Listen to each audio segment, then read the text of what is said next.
नमस्कार, मैं हूं प्रियंका और आप देख रहे हैं राष्ट्रीय जगत विजन न्यूज। बिलासपुर के बहुचर्चित अपोलो अस्पताल फर्जी डॉक्टर प्रकरण में बड़ा खुलासा हुआ है। थाना सरकंडा पुलिस ने गंभीर आपराधिक मामले में बड़ी कार्रवाई करते हुए फर्जी डॉक्टर नरेंद्र विक्रमादित्य यादव उर्फ नरेंद्र जॉन कैम को मध्य प्रदेश के दमोह जिला जेल से प्रोटेक्शन वारंट के तहत गिरफ्तार कर लिया है।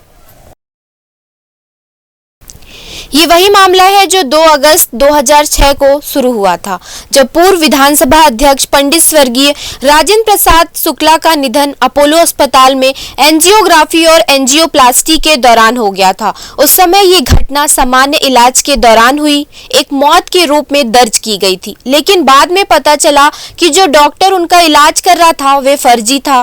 राजेंद्र शुक्ला के बेटे डॉक्टर प्रदीप शुक्ला ने इस मामले में शिकायत दर्ज कराई, जिसे गंभीरता से लेते हुए पुलिस ने दोबारा जांच शुरू की। शुरुआती जांच में ही बड़ा खुलासा हो गया। आरोपी डॉक्टर के पास कार्डियोलॉजी की जो डिग्री थी वे फर्जी निकली। साथ ही छत्तीसगढ़ मेडिकल काउंसिल में उसका कोई पंजीयन तक नहीं है, यानी जिसे कानूनन मरीज को छूने तक का हक नहीं था, वे अपोलो जैसे प्रतिष्ठित अस्पताल में जटिल ऑपरेशन कर रहा था।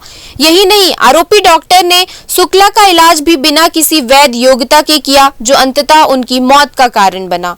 जांच में अब तक आरोपी के अस्पताल में नियुक्ति अवधि के दौरान इलाज किए गए सभी मरीजों की जानकारी जुटाई जा रही है। इसी क्रम में एक और नाम सामने आया, स्वर्गीय भगतराम डॉक्टर डोडेजा का। उनकी भी मृत्यु इसी डॉक्टर के इलाज के दौरान हुई थी, जिसकी जांच अब प्राथमिकता में है।